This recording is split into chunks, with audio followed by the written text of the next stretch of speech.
Capoeira is for everybody, but everybody is not for capoeira. And capoeira would, like a snake, capoeira would grab you. And I said to him, I think we've got a case here of human trafficking. I think this man is trying to take her to New York against her will. 5,000 blacks were lynched between 1880 and 1940. My experience in there is that it's so painful.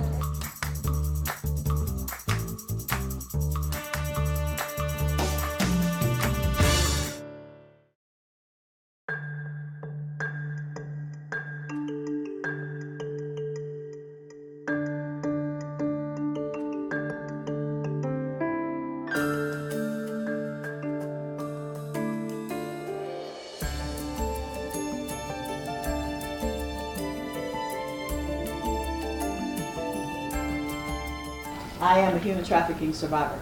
I was bought and sold. I wasn't kidnapped. I was a young mother with young children who was looking for love in all the wrong places. I wanted to fit in. I work with Airline Ambassadors International as a human trafficking awareness trainer. And I provide insight on what to look for, what to report, who to report it to, and why it's so important for everyone to be aware of their surroundings. Because people think that human trafficking is going on everywhere else. It's going on all around us. Because human trafficking is not just sexual exploitation, it is human trafficking. But the sexual exploitation of women, girls, men, and boys happens so subversively and so subtly that sometimes you don't recognize it. Sometimes it looks like something else.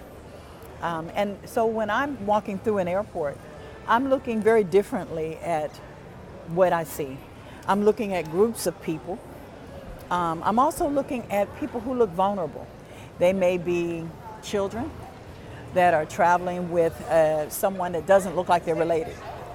I've seen the things that the times that I have actually witnessed a couple that were traveling with a young boy. But this little boy was lethargic. He had a high fever. He was in pain. They were carrying him. But this little boy was maybe 5 to 8 years old, and I'm wondering, why are they carrying this child? So those are the kind of things that that we look for. If I had a child that was that ill, I would not be getting on an airplane. Why are these young girls traveling with nothing but a purse? They didn't check anything. They didn't check any luggage. But all they have is their purse and a one-way ticket. And they don't know who's meeting them. We saw a picture of him on Facebook. And we're going to be models. We're going to be movie stars.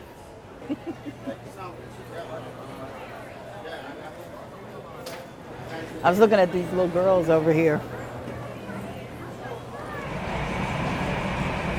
So what are you guys doing? Are you going on vacation? We are. Yeah, where are you going? We're going to New York. Oh, Yes. New York, that sounds fun. Yes. What are you going to be doing there? She and I will just be vacationing. Okay, we'll have a great time. It's just a little off. He's answering for her. She doesn't look you in the eye. I'm asking questions, but they're very evasive about it. Charlotte Ops 267 coming from Orlando.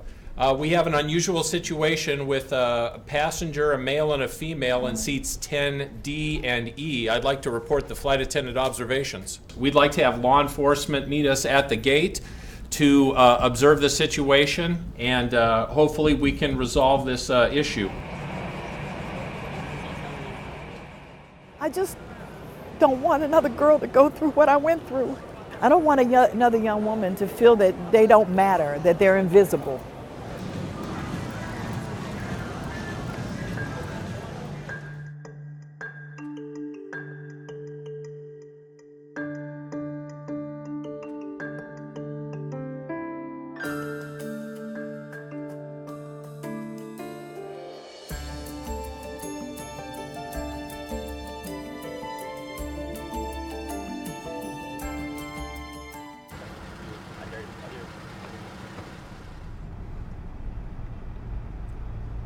So Backpage, it's a legitimate website, and we go in here, like I said, daily. And so I'm going to obviously go to Maryland, and sometimes we go to District of Columbia. But now this is kind of like almost like a Craigslist type thing.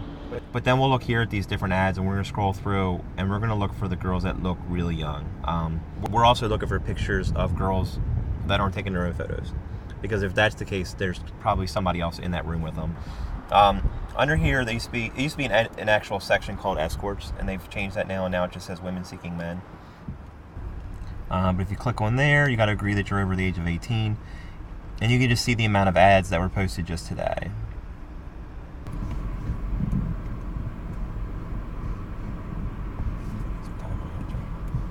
You want to try this one?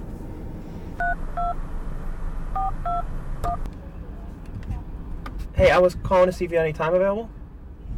Are you in a hotel? Yeah, send me the address. Multiple people we haven't identified.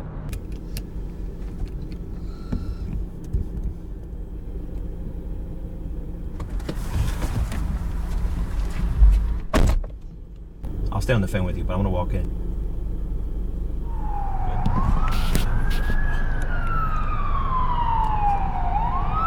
Yeah, in this case with the juvenile, we would deal with our local social services. So she'll need to be placed tonight in some sort of foster care facility or somewhere secure, because she's a juvenile. So we'll have to call them out to make arrangements for that. I mean, the recovery, I guess, is more than anything just trying to help someone and get them the help they need. I think that's the biggest part. Our success isn't, in my opinion, isn't measured by the amount of pimps we arrest or Johns we arrest. It's the lives that we help. And if we can get a girl to quit doing that and get her life back together, that's what makes it worthwhile for us.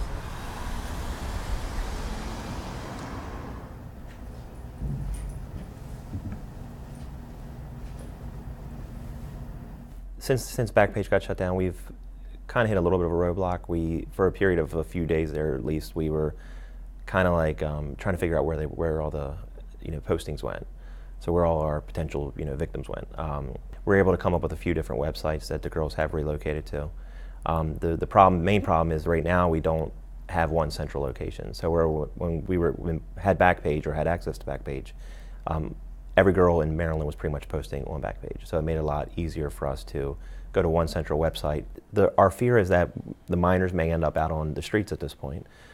If we end up, if the girls do end up going to the street, that there also could be an increase in, drug abuse.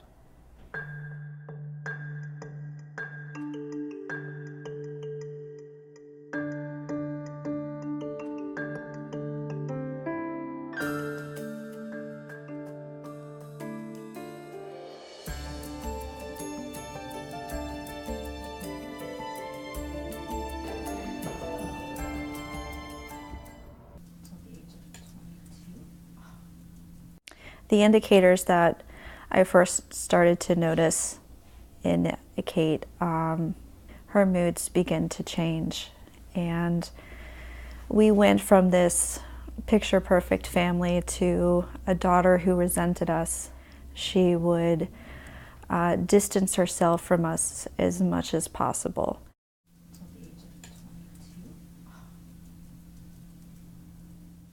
So we started talking. Months and months passed by. I started sneaking out to parties with him, and he would introduce me to a lot of his male friends, and I started getting like red flags. And again, I wasn't aware, but I was literally walking into sex trafficking. I was at the gates of it and had no idea that sex trafficking even existed. I got a call one early February morning, and it was this boy. He called to tell me that Kate was in trouble. And I said, "What are you talking about? She's upstairs sleeping." And he said, "No, she's not. She's at a party, and she's drunk, and she's high, and she needs your help." I was with all these old men, but all I saw was they thought I was pretty. They thought I was cute. They gave me attention. I started drinking. I was under the influence by many drugs. And I was sex trafficked that night. I remember blacking out after a couple days of running around with them and just honestly feeling like I would never be found. I was stuck in that lifestyle. All I wanted to do was self-medicate. I didn't want to feel anything. I didn't want to remember anything. So I would use and use until I'd forget about what happened. And I lost faith in my family.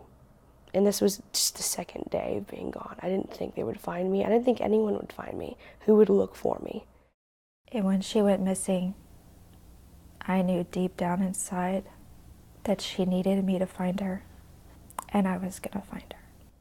When I was found, I was in the process of being sent to a whole nother area, a whole nother state. I remember almost getting into the car and then seeing blue lights and squad cars, and I remember seeing my mom again. I went to another hospital in Richmond. While I was there, I of course met my detective, and he helped me through a lot. That what I went through did matter, and then I started realizing, oh, this is what I went through. This is what this is called.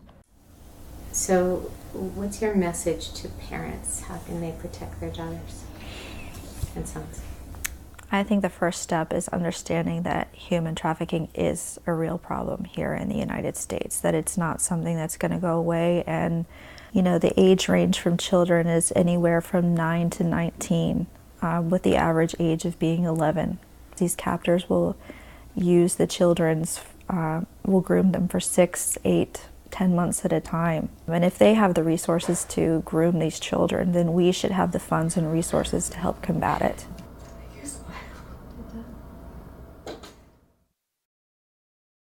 White supremacy was not just a terror on black community, it was a terror on white community. Because if you didn't fit that mold, there was no way for you to express your difference.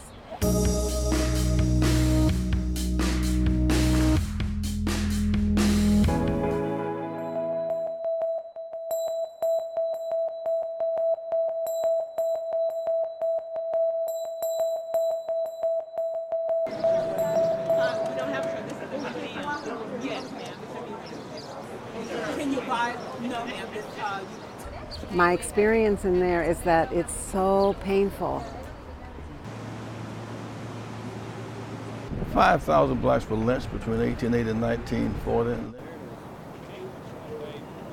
We must face the truth of our origins. We are a post-genocidal, post-slavery, post-Jim Crow society.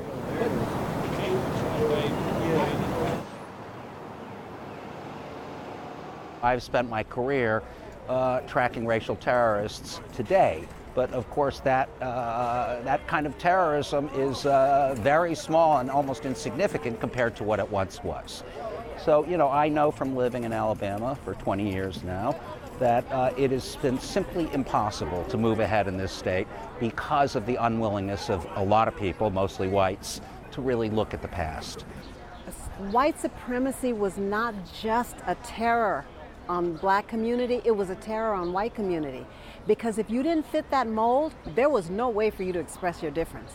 There was no way.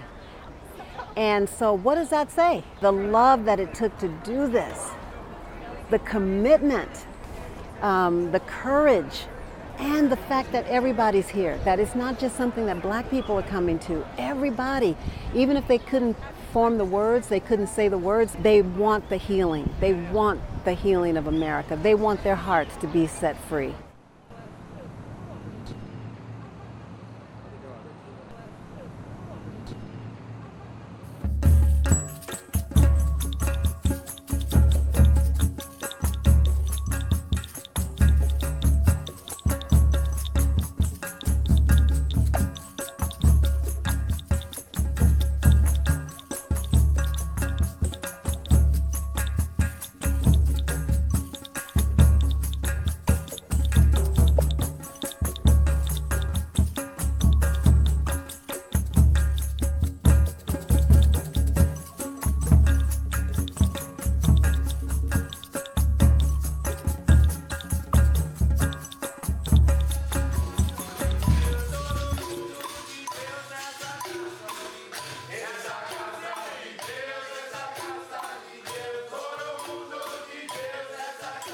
A lot of people, blacks in America, are always looking for some way to get back to their roots, something that kind of connects them.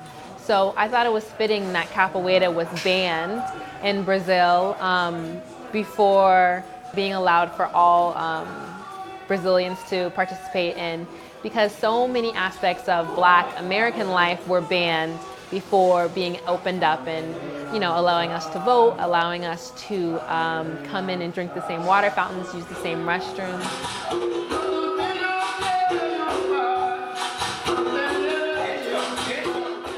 It integrates music, movements, dance, art, philosophy, and history all in one form, as well as the complexity and intelligence of it.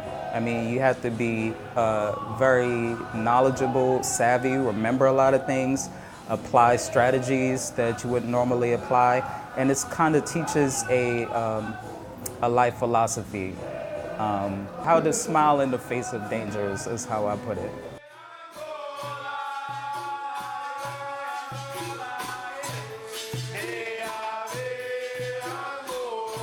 Something about the jovial nature, the slyness of it, the stories, the mystery, the mystique of it that just drew me in immediately. And I feel like not only are you learning a lot about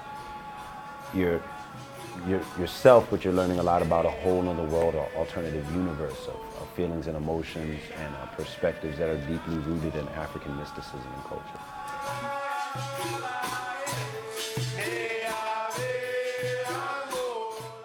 That's what we do here, and that's what it's about.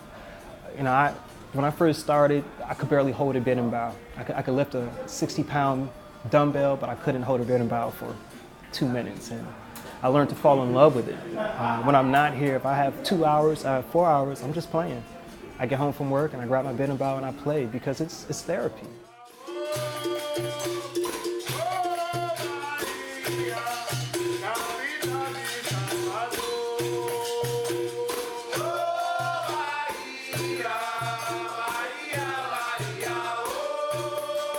The music is great. You can really feel it in your soul, and when you sing along, you feel like you're a part of something greater and a part of something more. So it's not really uncommon for someone to start crying when they hear a song or to get goosebumps. So the music is, almost the best part.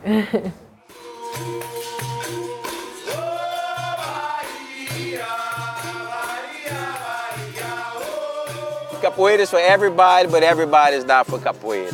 You know what I mean? Capoeira pulls you into it. All I do is make a comfortable environment where people could come sing and have a good time, enjoy themselves, And capoeira would, like a snake, capoeira would grab you.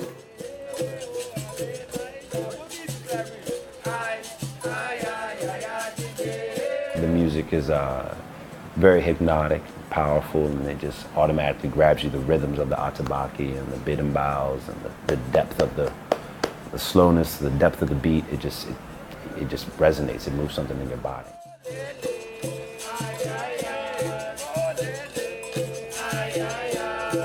Liberation.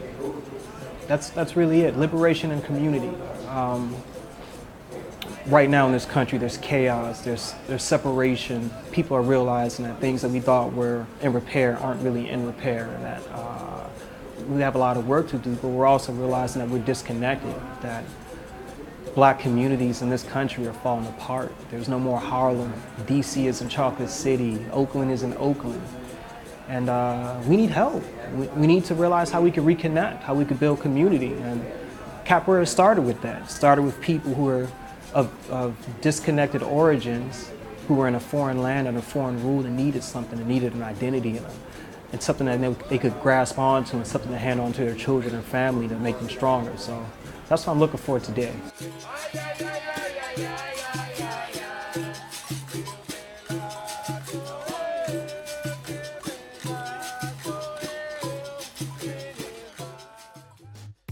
He wasn't allowed to race at certain speedways. He had death threats not to come to Atlanta. And Daddy said, look, if I leave in a pine box, that's what I got to do, but I'm going to race.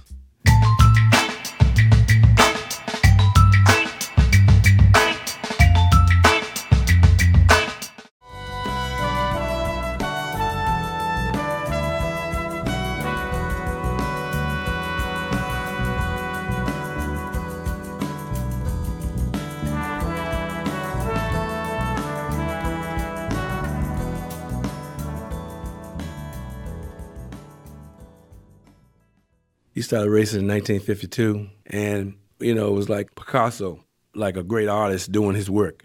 And he was in that car, and he was doing his work.